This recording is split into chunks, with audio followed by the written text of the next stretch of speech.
আসসালামু আলাইকুম। আমি পুষ্টিবিদ শাইমা জাহান। আজকে কথা বলবো, অনেকেরই প্রশ্ন থাকে আমরা বাচ্চাকে মায়ের বুকের দুধের পাশাপাশি বাড়তি খাবার অর্থাৎ উইনিং ফুড কোন বয়স থেকে অথবা কোন মাস থেকে শুরু করব তা নিয়ে। প্রথমেই বলতে হয়, আপনি কিছু ডেভেলপমেন্ট সাইন যদি বাচ্চার দেখতে পান, তবে আপনি তখন থেকেই মায়ের বুকের দুধের পাশাপাশি দিতে পারবেন নানা ধরনের বাড়তি খাবার। কিন্তু সেই ডেভেলপমেন্ট গোলগুলো কী কী?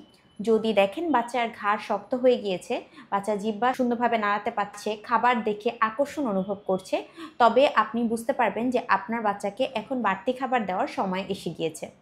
এটা সাধারণত দেখা যায় জন্মের ১২০ দিন থেকে ১৮০ দিনের মধ্যে এই ডেভেলপমেন্ট গোলগুলো দেখা যায়। কিন্তু বাংলাদেশের প্রেক্ষাপটে যেহেতু ৬ মাস অর্থাৎ ১৮০ দিন থেকে শুরু হয়, তাই আমরা বলে থাকি যে বাচ্চাকে মায়ের বুকের দুধের পাশাপাশি উইনিং ফুড দিতে পারবেন ৬ মাস বয়সের পর থেকে। তবে এক্ষেত্রে অবশ্যই লক্ষ্য রাখবেন, যদি এমন হয় ৬ মাসের পরেও আপনার বাচ্চার এই সকল ডেভেলপমেন্ট গোল দেখা যাচ্ছে না, তবে যখন থেকে দেখা যাবে তখন থেকে আপনারা এই সকল বাড়তি খাবার দিতে শুরু করতে পারবেন। ধন্যবাদ।